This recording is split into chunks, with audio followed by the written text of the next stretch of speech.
Good morning. Happy Thursday. It's been a while, but I am back with a really good a really some good information on codependency and attachment. So many people have codependency challenges, and codependency challenges is a real thing. Actually, it really is, and it's a struggle for people to let go of this codependency feeling, right? Feeling the need to constantly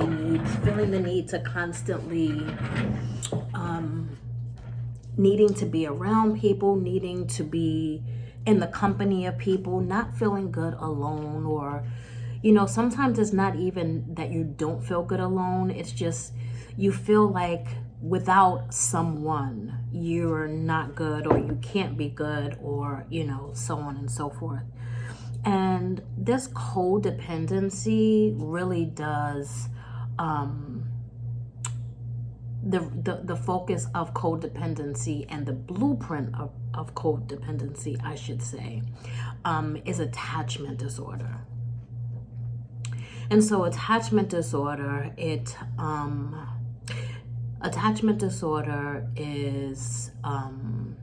a very difficult disorder for a lot of people, but it stems from birth. So what a lot of people don't know is that when you are a little baby, when you're first born, you develop a close bond with your caregiver, right? Whether that's a parent, a grandparent, auntie, whatever. You develop a close bond with that person, whoever that person is that's caregiving, that's taking care of you, feeding you, snuggling you, all of those things.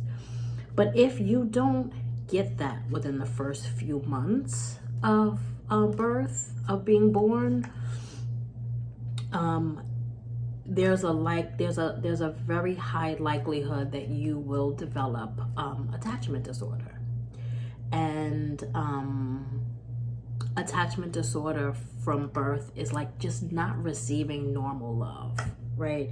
Not receiving the love that you should have received, not receiving the love that we categorize or we define as healthy, normal, right?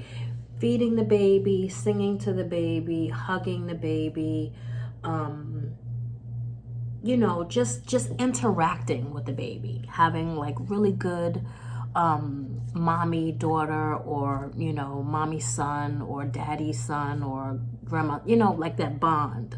So when you don't get that, there's a large chance that you will develop attachment disorder. And when it's codependency, it usually has negative effects. Like it stems from being insecure, being anxious, being depressed, having poor self-esteem, feeling unsafe, alone, right?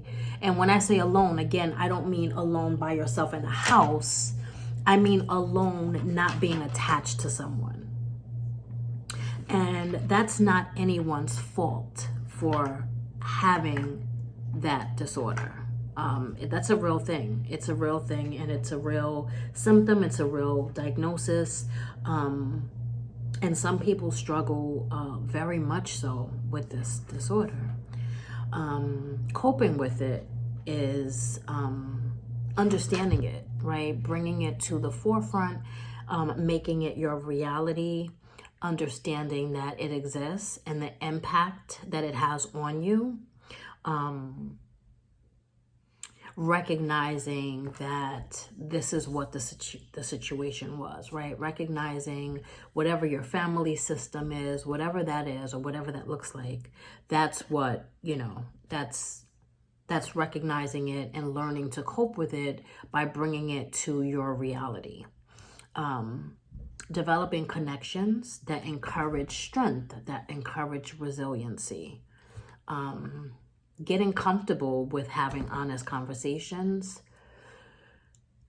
because honest conversations are very difficult to have, especially when you love people and you don't want to hurt them and, you know, stuff like that. But having honest conversations is key, as well as developing connections that are healthy, that